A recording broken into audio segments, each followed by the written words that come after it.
Hi, I'm Robert Vogel, and I'm going to talk here a little bit about balancing speed and accuracy in your practice. Definitely needs to be a balance, and a lot of people, it's usually all about one or the other. When they shoot something, it's typically usually all about the hits, right? Your average guy in America that goes to the gun range, what's he doing? He's setting up some kind of a target, and he's drawing, and he's trying to shoot a bullseye or hit a pop can or shoot a good group, but with no thinking of time and no thinking of going faster. Probably doesn't even have a timer. Most people don't. But either way, most people are actually doing it, again, with one or the other. Either they're all about the hits and forget about the time, or it's all about the time and forgetting about the hits. It needs to be a balance.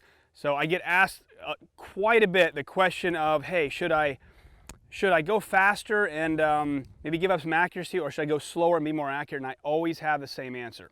Well, what gives you the best score, right? Even if you're not a competitive shooter, you should have a way of scoring your performance, a way of measuring your performance, okay? So you do something your normal way 3 or 4 times, whatever the drill is, right? Okay, pay attention to the score, right? Get it in your head, write it down.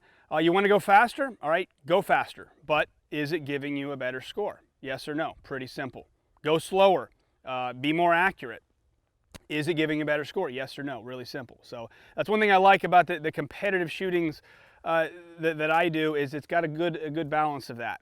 IDPA, for instance, is a little bit easier to understand in the scoring. It's time plus. So whatever you shoot, your score is your time. You know, for every round you have outside of that 8-inch circle in that down one zone, that's actually 1 second. So that's gives you an idea of how fast or how slow you should go.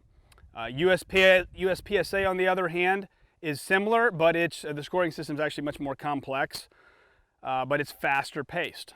So believe it or not, I shoot both of those, IDPA and say USPSA. I shoot them totally different ways. IDPA is much slower. I'm really going, you got to shoot in the zeros. USPSA, I'm not losing nearly as much. So I would encourage you guys to have some kind of a system where, again, it balances accuracy and speed. I am not the biggest fan of par time. Typically the par times are slow in most things that I've seen out there, especially in kind of some of the law enforcement training that I've been a part of. I'll give you, for example, 10 seconds to complete a course of fire that a high-level shooter really should do in about 4. So in that case, whether you do it in 6 seconds or 9 seconds, it literally doesn't matter. It would be the same score, assuming a guy got the same hits.